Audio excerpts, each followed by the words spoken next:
Hello, everyone, and welcome. If we haven't met, my name is Will Stewart. I am the Executive Director for Stay Work Play New Hampshire, a statewide nonprofit whose mission is to attract and retain more young people here in the Granite State. I'd like to thank you for joining us today for DEI in the State House, which is part of Stay Work Play's ongoing Diversity, Equity, and Inclusion series.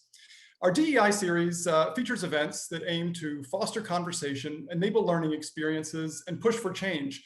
And it is our hope that our conversation today will help to do just that. Before we begin, I'd like to thank Dartmouth Hitchcock Health, Bangor Savings Bank, and the New Hampshire Charitable Foundation, our sponsors for the Stay Work Play DEI series. Without their support, today's event simply would not be possible. So now, what we're all here for, DEI in the State House. From a bill seeking to institute recommendations made by the Commission on Law Enforcement, Accountability, Community, and Transparency, aka the LEACT Commission, to a budget provision banning the teaching of so-called divisive concepts, the 2021 legislative session has featured various pieces of legislation seeking to both advance and reverse diversity, equity, and inclusion efforts here in New Hampshire. Today's discussion will take a look at these pieces of legislation, their reception among legislators and the general public, how these legislative efforts ultimately fared, reaction from DEI advocates, and what other kinds of DEI legislation we might expect to see in 2022. And we want to answer your questions too. So please feel free to drop any questions or comments you might have for any or all of our panelists in the comments section below at any point through the conversation. And we hope to get to as many as we can in our time today. So with that, let's meet our panelists. We have State Representative Manny Espitia of Nashua, Runel Chella, co-founder of Black Lives Matter Manchester and a member of the LEACT Commission, and Joseph Lacaze, Smart Justice organizer with the American Civil Liberties Union of New Hampshire and also a member of the LEACT Commission. And unfortunately, Joseph has had a bit of an emergency come up and is hoping to be able to join us a little bit later in the conversation. But as they say, the show must go on, and we're going to have a great conversation. So let's jump right in. Runel, I'm hoping maybe you can kind of set the stage with us a little bit today. As I mentioned a moment ago in introducing you, you were a member of the LEACT Commission. Can you kind of tell us a little bit about what this commission is all about? Maybe a brief overview, the work of the commission, and kind of what eventually came out of the commission legislation-wise. Yeah, so the LEACT Commission was formed in the wake of the murder of George Floyd last summer. We were charged with looking at policing in New Hampshire through the lens of accountability, community, and transparency. And so throughout the summer, we had these really long meetings where we would talk to members of the community as well as law enforcement and other experts who came to us to talk about what they felt needed to be done here in New Hampshire to better those three things. And as a result, we came up with a list of 48 recommendations surrounding a lot of different areas when it came to accountability, community, and transparency, and ultimately police brutality, how we deal with the situations, how we deal with looking at disciplining police officers who have done wrong, just a lot of different things. And they were brought to the governor and he endorsed the list of 48 recommendations. And then from there, they either went to the legislature or different departments that needed to look at them and approve those as well. So yeah.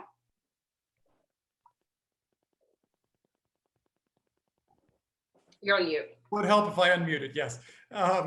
So you mentioned that the governor did sign on to all of these the recommendations of the commission. It was his commission, after all, that he created by executive order after the George Floyd murder last year.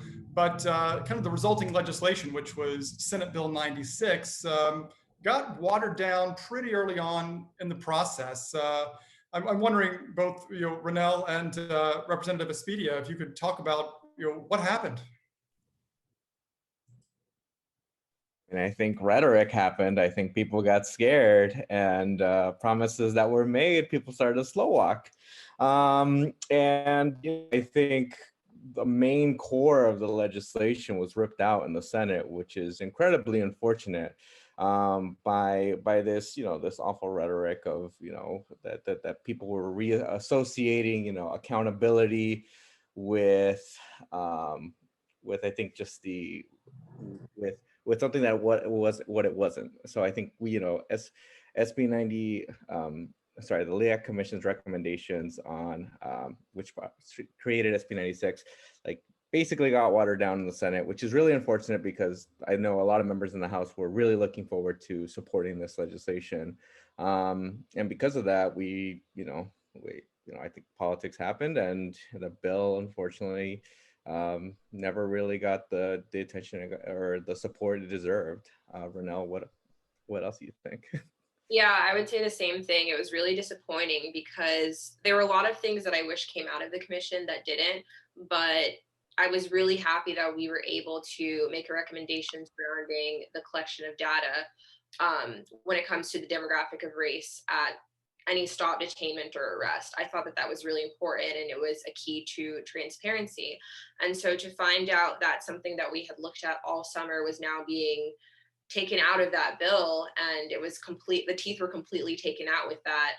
It was really disappointing, and I feel as though police unions definitely had a hand in that. And I've been told so many times that they didn't, but I know better. And it was disappointing. I remember hanging my head for a long time because I felt as though that was one of the most important recommendations that came out of the LEACT Commission. So there were a number of recommendations that came out of the commission and that made it into the bill, which, as y'all mentioned, got watered down in the Senate. How did it end? Where did things stand in the end? Where did things finally end up? What, if anything, did come out of this this bill? Anything of substance? When it came to data collection, I believe what happened was they made a recommendation that another study commission be made to look at data collection rather than to move it forward completely. Yeah, I mean, I think that's basically it. Got, they moved it from being to just continue to study it more, which is, unfortunate. But like, not the first time that really good ideas and really hard effort has been destroyed in our state house or Senate. So, and it won't be the last either. So Yeah, unfortunately such is the nature sometimes of these efforts.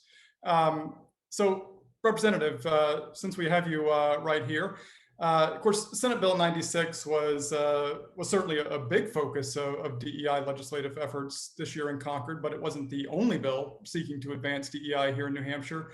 What other kind of bills were filed and debated to advance diversity, equity, and inclusion here in the state in 2021? So one of the bills, actually, funny enough, I co-sponsored SB 114, which would have made it so that people are protected and safe in publicly accessible recreation areas. Basically, it's a bill to ensure that folks who want to enjoy the outdoors don't feel like they're threatened, make sure that they feel like they're included and that they're supported. Because I think most of the time, and the idea of this bill came about with, I think most of the time the outdoors tend to be something that is predominantly dominated by it's a white space.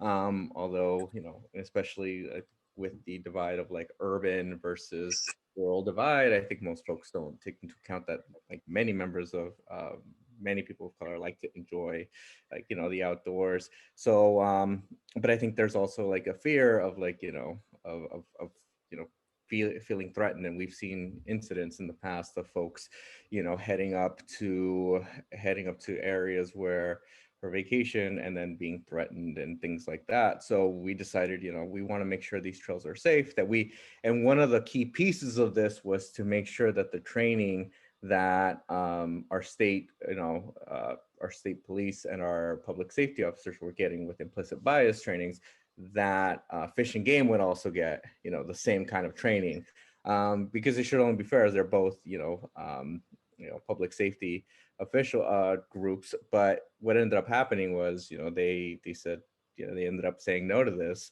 Most of the bill was stripped out, and then by the time it got to the House, it actually died in committee. So it was, inexpedient to legislate. So we're hoping that that we work again to to hopefully push this legislation forward, because this is really important. As a big part of New Hampshire's economy is tourism, and making sure that folks get to enjoy the outdoors here and that we make an equitable space.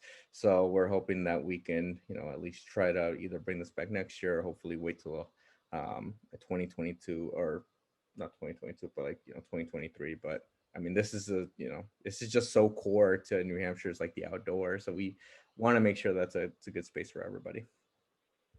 Yeah, and it is, core to who we are, I think, to our identity and the economy too. And, tourism is the #2 economic driver in the state, which I think would do well to remember, for other reasons as well. We did have a question come in that I think relates to both this question and Senate Bill 96. Joseph Everett asks, is this the end all, or can there be further efforts? And Representative, I know you mentioned maybe bringing this up, next year or next session. How does this all work, kind of process-wise, with regard to bringing up things that were maybe defeated, or can they be reintroduced? How does it all work? So a few things can get reintroduced depending. So if the bill is tabled, then it can get reintroduced. If a bill is ITL'd, like this one was, it can be introduced similarly. It can't be the exact same bill. I'm sorry if I can interrupt here. What does ITL mean? Can you explain Sorry, that? I apologize, and this is my privilege of being a legislator that I hold. So I apologize for those. So we have basically two major like kind of ways a bill gets pushed forward. Either it will be ought to pass, which means it'll move forward, inexpedient to legislate, which means we will not act upon it and it will die. There's basically, so a bill will usually face those two. Sometimes it'll get tabled, which means it won't get brought up. It'll just be like you put something on the table, it just sits there and it sits in limbo. And if there's no action upon that on that bill that sits on the table, then it will, basically it dies, but then it can be reintroduced the following year. So with it being inexpedient to legislate, it makes it a little bit trickier, but we'll, I think we'll find some new language or figure out some way to reintroduce. And I think that'll be the case with SB 96. And I think there's also ways that, parts of the bill can be created that can be into their own pieces of legislation. I hate piecemeal legislation, but piecemeal legislation also is important. So, and make like incremental things does help, but it just, I think one of the issues we just get so worried, I get so worried about at least, is that, we don't make these changes in time. And then, because, while we are legislating up in Concord, things are happening, people are living their lives, incidents are occurring. And, while we don't act, that's another day that something can happen. So there really is no time that we can kind of just to wait. So. Very well said. We've talked a little bit about, at least a couple of bills that have sought to advance diversity, equity, and inclusion efforts here in New Hampshire. Of course, I think the thing that got the most attention this year was a bill that sought to be more regressive, when it comes to diversity, equity, and inclusion, and that being first a standalone bill, and then part of the budget that got passed.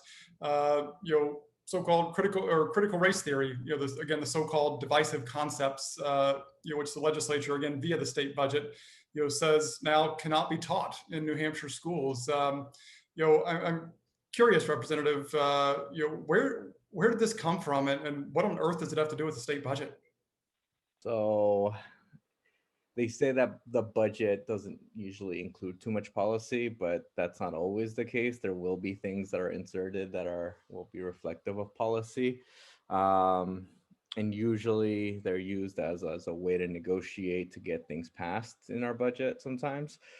So with this idea of critical race theory, I think following the murder of George Floyd, I feel like I saw that, our country had a reckoning of racial relations. I think folks were starting to realize that the inequalities don't just exist out, in public safety, but in our daily livings and how we interact with one another, and how, systemic racism is a real thing that people, which I personally believe, but I think it's visible.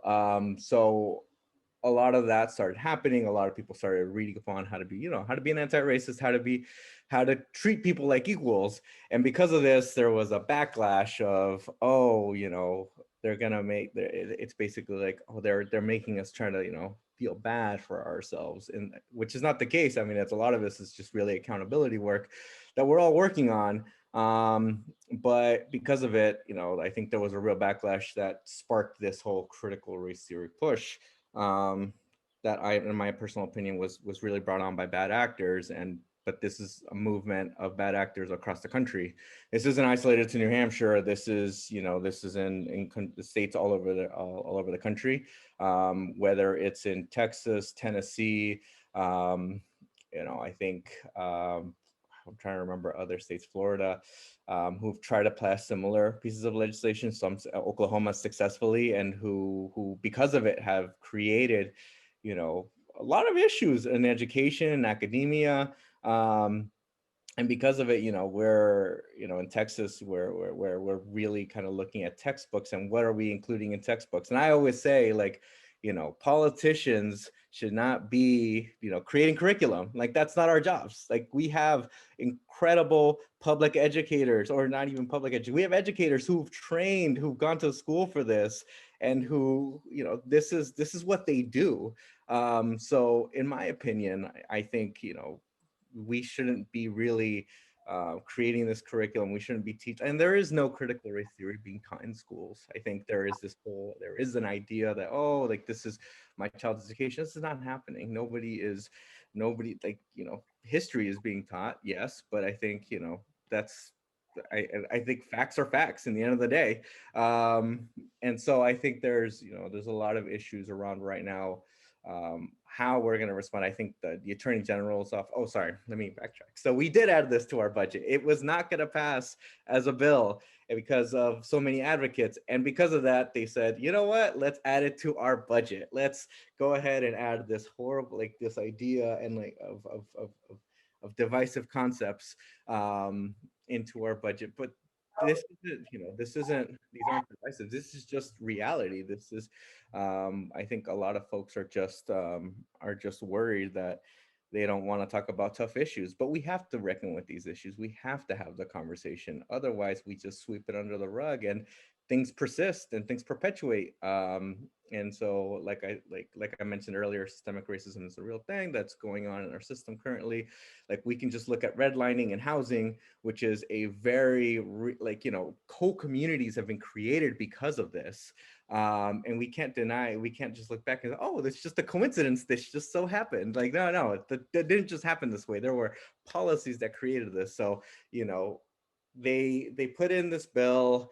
Unfortunately, the folks in leadership on the Republican side, on the majority side, decided, you know, this is what we want to put claim on, and they passed it, and you know, the vote happened. It passed to the Senate, passed to the House. Our governor signed it. So it is, you know, now the AG is writing the rules on what it means to have, what is divisive concepts, and so it's. I think we're in a weird spot because of that. So. To say the least. Ronell, what's your take on what happened? You know, what does it all mean, you know, to you and people you talk to, and, you know, what are the consequences of this? I think that the main consequence is going to be the fact that we are not going to be able to be honest about history and look through a lens that is honest. We live in a state that's almost 100% white, and we are the third whitest state in the country. And so we already exist in a bit of a bubble. And so there are things that need to be discussed and need to be taught so that history doesn't repeat itself. And I think that with a bill like this, that is exactly what is going to happen. The LEACT Commission, there was a few members of the LEACT Commission that actually wanted to meet surrounding the divisive concepts language in the budget. And so we asked the Attorney General, who is the chair of the commission, and we were denied, and we were told that it was outside of our charge, which was really disappointing because the Council on Diversity that was also formed by the governor did meet, and they ended up taking a stance against the language. And so there was speculation that the governor felt that if we were to meet about it, we were going to do the same thing, which wouldn't look too good. And so it's really disappointing, and time will only tell the ultimate consequences that it will have, but I suspect that it's going to be very detrimental to how we teach about systemic racism here in the state of New Hampshire.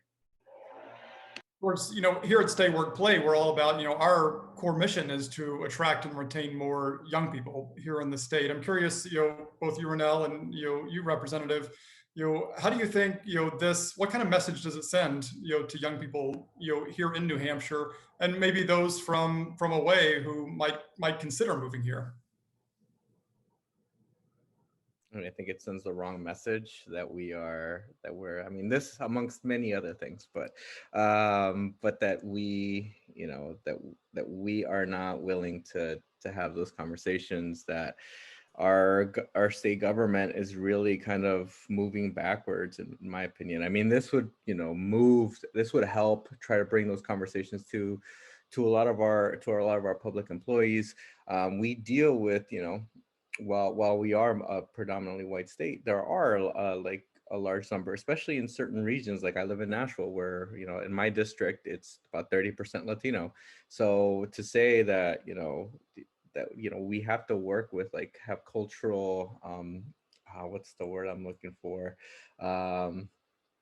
Like, know about people's different, like other people's cultures, and be able to actually be able to talk about them, be like, all right, that this isn't, there are different values that are shared. So I think, we have to make sure we account for that and things like that. But if we don't, if agencies aren't, if they don't have the tools required to work with different populations, it makes it really hard for folks. And I think a lot of the issues that pop up are also because of misunderstandings. People just not knowing, like, what really works with other folks. So I think it ends, like, being able to not have that tool in our tool set just hurts us as a state.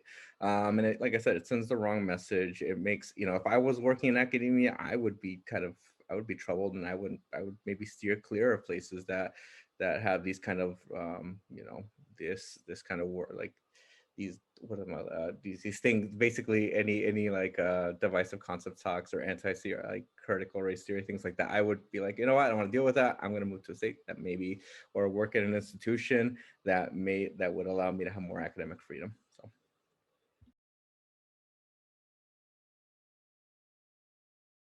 So. So I'm curious, Representative, you mentioned with regard to some of the other bills, if they're voted inexpedient to legislate, we can't touch them unless they're, kind of massaged and have some material differences. If it's bills are tabled, we can, they can be taken up again next year. But what about, a bill like this that passed as part of the budget? Could a bill in theory be introduced to negate that? And, given the current makeup of the legislature, would something like that go anywhere in 2022? I see it, like, I see a repeal of this trying to be brought forward. I would hope it would pass. And I think, because it was lumped in with the budget, it was made so that we had, like, there were other, like, as some people would say, I really don't like this, but I like the rest of the budget. So, I don't want to, like, throw the baby in with the bathwater, or throw away the baby with the bathwater. Like, and so they're like, they have to they choose to vote for the budget, even though it includes horrible things. So I think I wouldn't be surprised if there was a bill to repeal this next year. That's a standalone. That's basically its own bill. And we'll see how, if that bill was brought forward, how people would react to it and how legislators would vote on it. I would be hopeful that my colleagues would vote against it, but who knows? So, and like I always say, like, people should be put on record. I mean, we're elected officials. We should be transparent. We should be open and honest about what we do. And voters deserve to know this. Voters and our constituents need to know where we stand. So, so I foresee at least some legislation, probably repealing this. Don't know, hoping it'll pass, but I mean, our own governor said he would be supportive to, take this out. So we'll see. But yeah, that's where I stand on it. So Renell, I'm curious. I know you mentioned that the LEACT commission wasn't allowed to meet again, maybe in fear of some mass resignations, as we saw with a governor's other commission. That said, I'm sure conversations are taking place behind the scenes, maybe not as a group, but maybe individually or small, text chains, that kind of thing. What's the pulse you're seeing? What are you feeling and hearing from others, both on the LEACT Commission with regard to what went on this year with both Senate Bill 96, with the critical race theory stuff, and just the the climate overall? I mean, in general, I think that after the commission stopped meeting, the LEACT Commission was a little bit split when it came to a lot of the legislation that ended up being brought to the legislature, as well as when it came to meeting around the divisive concepts language in the bill. Members of law enforcement actually came to one of the hearings in front of one of the committees in the legislature to testify in support of taking out certain recommendations or saying that certain things were in support of the things that we did on the LEACT Commission. That just wasn't true. And so I foresee a lot of things like this happening again, and some of the recommendations that were made on the LEACT Commission being used in an incorrect way. And so it's really disappointing because we spent all summer kind of looking at how we can advance the areas of diversity, equity, inclusion here in New Hampshire, and we're kind of backpedaling when the whole commission was formed in the first place surrounding the murder of George Floyd last summer. So yeah, those are my thoughts. Super demoralizing. I can only imagine, for someone who is you and your colleagues having put in, so much time, and effort, into this, to see it kind of come to almost nothing. I am curious, back to you, Representative. We talked a little bit about 2022, about, what can and can't happen. Where do you see things going, next year, given the results of what happened this year? Do you expect any kind of additional DEI related efforts in addition maybe to a repeal of the critical race theory legislation? And I'll start there. Do you see any additional efforts next year? So it's funny. I always say the politics is also personal. So I've, in the last few months, have had to deal with a few with white supremacists being targeting myself. But I think which has led me to be like, we need to have stronger laws against white supremacy here and hate groups here in New Hampshire. So that's probably something I'm going to put in, because I learned firsthand what that was like, and I say it in a lighthearted mood, but because I've just having to come to terms with it. But it's something I'm definitely trying to push forward to make sure that folks in, not just myself, but folks in our community feel safe, and feel like there can actually be some justice brought for folks. I think that there will be some, like I said, talked about the repeal of divisive concepts in our budget. I think there will, I'm hoping that there is a lot more public safety accountability bills that come forward as well.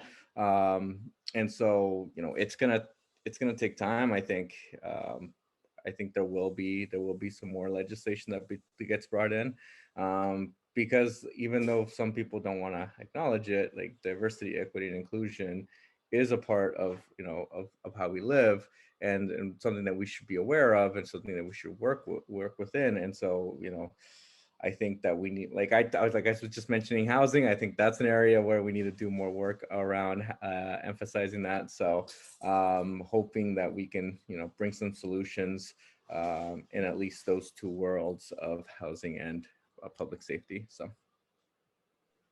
Yeah, definitely, a lot of, intersectional, what's not intersectional, but especially among these big topics like this. I am curious to know too, both Representative from a legislative standpoint, and Renell maybe from an outside advocacy standpoint, what lessons have been learned, this year, and as a result of what may have been learned, do you expect there'll be any different strategies that are employed next year and moving forward? And do you expect different? Do you think we might expect any different results, again, kind of given that the same group of legislators that are there this year will be there in 2022 as well? Personally, I think that considering that we are dealing with the same group of legislators, I don't see a lot of the things that we want to happen actually moving forward. I think we learned that no matter how many people show up to testify in support or against a bill to these committee hearings, you just get the result that you're not even expect, or that you might expect, however, that you weren't hoping for at the end. And so we learned pretty quickly that a lot of the legislators this session were going to be very, very, very difficult to work with in the future. There were a lot of times where we were blatantly disrespected and ridiculed and laughed at going to a lot of these hearings and speaking to these legislatures. I think for us, we're going to be focusing a lot more on mutual aid efforts and how we can make change right in our communities and what needs need to be met there as well. I don't think that that means that we're not going to be going to the legislature and trying to make our voices heard, because that's still important no matter how close you think you are to change or not. And so, yeah, I think we're going to continue doing some of the things that we've been doing. We might change some of our tactics a little bit, and consider who we want to what kind of conversations we want to have and who we want to have them with. But other than that, I think we're going to be shifting our focus a little bit and looking at what needs need to be met in our communities too, and how we can give back there. Thank you. Representative, what do you think? Do you see any new strategies being employed next year? And do you think they will result in any different outcomes? I mean, I think we got to continue to have these conversations with I'm going to continue to have conversations with my colleagues. Some of them are tougher and will probably stay in the same place. I think there might be some room to sway folks, but it's just, I do think that there is a large contingent of folks who are not willing to budge, which is really unfortunate. And we have a huge legislature, 400 of, I am just one of 400. But I think and it's always like, it's a reminder of like there's only about 5 Latinos in the whole state house, and so out of 400, which is not reflective of our state. Even then we'd have at least 7 more folks, so it would be 12 of us, even though we're not a big population. We're still not there yet. So I think while I'm going to work and try to have conversations with folks, I'm not super optimistic that we'll get to the place where we want to get to just yet, but I do think that there is, I think with organizing and talking to folks on the ground and informing our communities about the stuff that's happening, and not just on the state level, but also on the local level, where this conversation of divisive concepts is now seeped into our local school boards. We have to make sure that folks are aware of any misinformation that's especially being disseminated around the state and our country. So I do think I always tell this to people, everybody always says this, but elections do have consequences. And while it is next year, we'll go into session and we'll do whatever we can to try to push really strong efforts to make folks feel included and feel equal.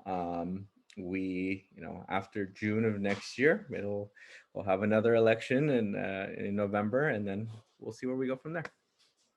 Yeah, certainly always worth remembering that elections in this state at the state level are held every 2 years. So, it's there's always the opportunity and the potential, for change, is there. If you can't change the legislation, sometimes change the people. So I'd like to first remind folks that, we do have a few minutes left. And if you have any questions for either one of our panelists, please include them there in the chat. I'd like to get to them before we wrap up. But both Representative and Ronell, you both kind of mentioned, maybe shifting a little bit of focus from the state legislature in Concord down to the local level with regard to Representative, you mentioned, school boards, and, Ronell, you mentioned your kind of mutual aid efforts. I'm hoping maybe each of you can talk a little bit about, what folks might see going forward at the local level, and would love to hear your thoughts on how folks can get involved in their own communities too. Sure. So one thing I forgot to mention, and was that we also within our own caucus as the Democratic caucus, and like even last year, we actually did a sexual harassment requirement training because we think it's important to make sure that we have that for our legislators. We also were thinking about having a implicit bias training. Obviously, it did not happen this year, but within our own caucus, we decided to partake in that to make sure that we had that. So, you know, although we're not in the majority, we are still trying to work and try to make sure that folks can, if they want this training, can have it. On the local level, we, you know, I'm making sure I am an active participant in my community here in Nashua. So I work with my aldermen, you know, whether it's you know, making sure we do outreach events or things like that, that we're staying active with folks. But you know, I think that there are school board races, there are city council races in most cities around the state. So please, like, you know, if you can get involved, there's a specific issue, please, like, you know, feel free to talk about it. Go. And I think, you know, definitely run if you're interested. I know Manchester just finished their filing period, but if, you know, Nashua, Concord, Portsmouth, Keene, and Franklin, and Berlin, and other folks, like, they're gonna have their filing periods opening up in August. So please, if you're interested, you know, it's easier to do the municipal stuff because there is a lot more, it's more part-time, but definitely run for office. For sure. Ronell, tell us a little bit about the kind of the local efforts that you know, Black Lives Matter is working on, as well as any others you might be familiar with. Yeah, so earlier in the year, we joined forces with Black Lives Matter Nashua, and we created a utility fund. And so we paid over, I think, $20,000 worth of utility bills for families of color here in New Hampshire.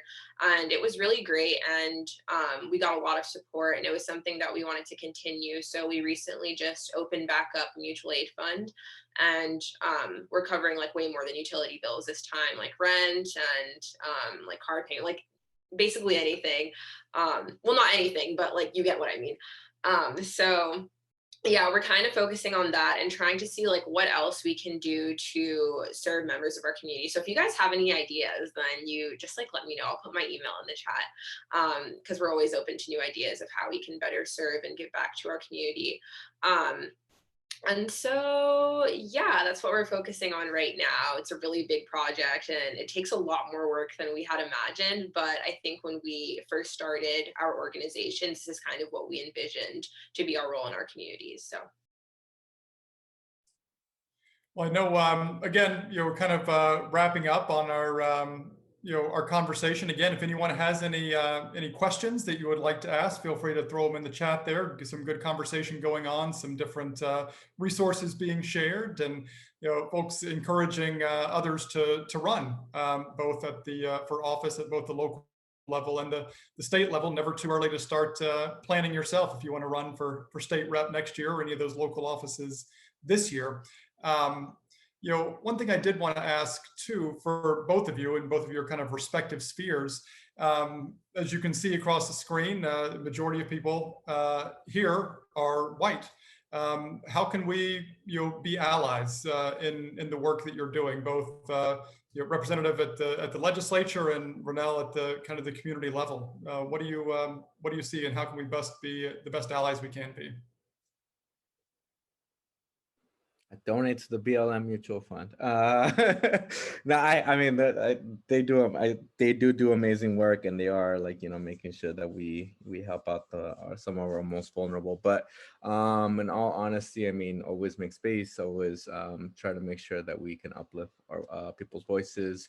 I think, you know, recognize just like recognize moments where, you know, if there might be misunderstandings, be like, why, like, what led me to this point? And, you know, I think that there is, you know, more than enough trainings out there that you should, like, be able to seek out to, like, be a really good ally. But I do appreciate all the folks who do make that space for folks, because I think, you know, there are a lot of things that that make us different, but whether it's race, age, gender, sexual orientation, ability, or whatever. Like there are many things that make us all unique, but there are like because of those, those differences, we end up being a stronger society, because we recognize those differences, and because we, instead of hiding them or making them feel little, we uplift them, and we make them strong. So just please continue to support folks who are working on trying to uplift those folks. So I think that's what I would say.